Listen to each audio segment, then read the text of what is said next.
Vegas, and they put me up at the Four Seasons out there. Beautiful hotel. The reason it's a beautiful hotel is not because of the beds. Any hotel can buy a fancy bed. It's because of the people who work there. That when you walk through the hallways and somebody says hello, you get the distinct feeling that they wanted to say hello, not that they were told to say hello. We can tell the difference. We're highly attuned social animals. We can tell the difference in this kind of behavior. You can always tell when somebody's working on commission, right? You can tell. They happen to have a coffee bar in the lobby. And so one afternoon I went to buy myself a cup of coffee, and the barista working that day is a kid named Noah. Noah was funny and charming and engaging, and I stood there for far too long joking around with Noah just to buy a cup of coffee. So as is my nature, I asked Noah, "Do you like your job?" And without skipping a beat, Noah said, "I love my job."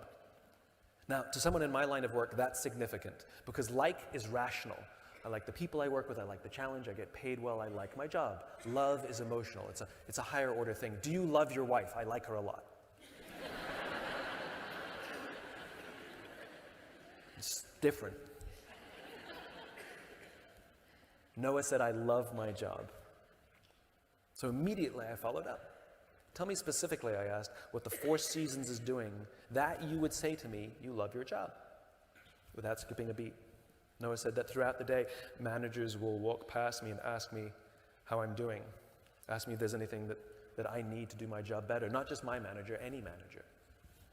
And then he said, I also work at Caesar's Palace, and there the managers walk past us and catch us if we're doing anything wrong.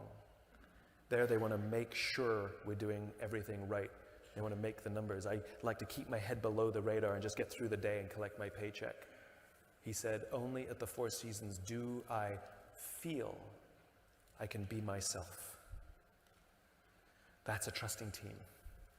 That's what a circle of safety is. When we come to work and we feel we can be ourselves, we feel that we can make mistakes, we feel like our bosses are there to see us succeed.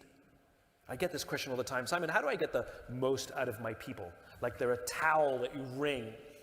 It's a flawed question.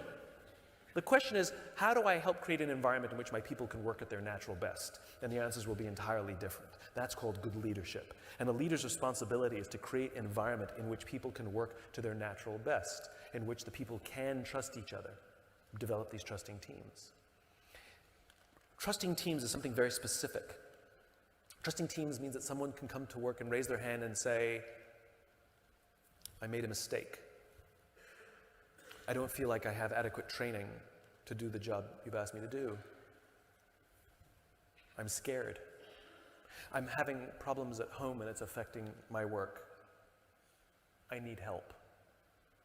Without any fear of humiliation or retribution.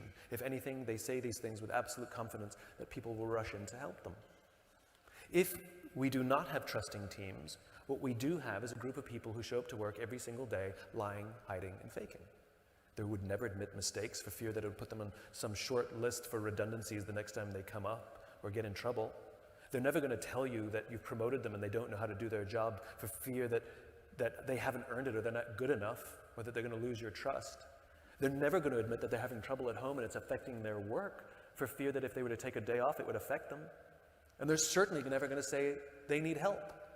Well, guess what happens to an organization where the majority of people aren't admitting mistakes and aren't saying they need help? Eventually things start to break. They start to compound. We saw it happen. You remember the news a couple of years ago? United Airlines dragged a paying passenger off their aircraft with a broken nose, a concussion, and two broken teeth. I feel sorry for every member of that crew, because 100% of them knew that that was the wrong thing to do and did not intervene because they feared getting in trouble more than they feared doing the right thing. They stood back and watched. This was not an anomaly. This did not happen overnight. This was not a one-time occurrence. I flew United Airlines years before, and I saw something play out in front of me that was a red flag. I was waiting to board the aircraft, and a scene played out in front of me where one of the passengers attempted to board the plane before their group number was called. High crimes and misdemeanors. And the gate agent yelled at him.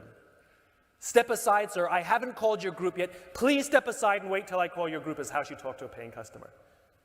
I spoke up. I said, why do you have to talk to us that way? Why can't you talk to us like we're human beings? And she looked me in the eye and said, sir, if I don't follow the rules, I could get in trouble or lose my job.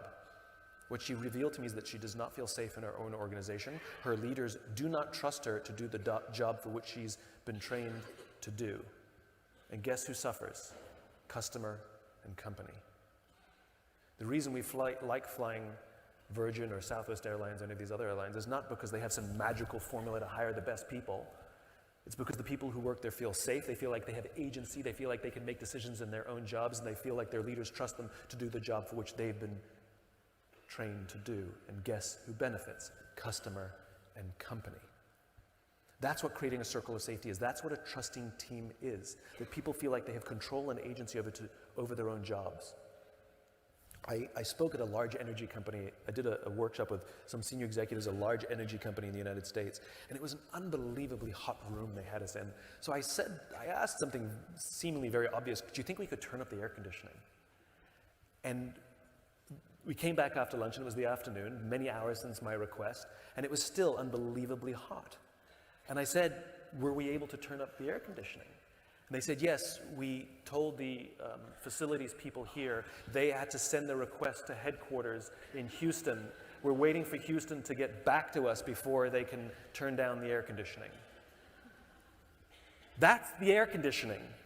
Imagine how the rest of that organization works. That everyone there is afraid to make a decision. No one has any agency or control. And there's one thing we know about human beings, that our sense of enjoyment from our work does not come from work-life balance and how much yoga we do. Our sense of enjoyment at work and the sense of stress we have is all about our sense of control. That when we feel like we have control over our work, we actually enjoy it more. And control is taken away from us, where we fear making any kind of decision whatsoever, that's what increases stress dramatically amongst human beings. If you want to play in the infinite game, you have to have trusting teams. People who are willing to help each other when things go wrong. People who are willing to admit mistakes. But if we can't keep the organization self-improving, it will break. Number 3,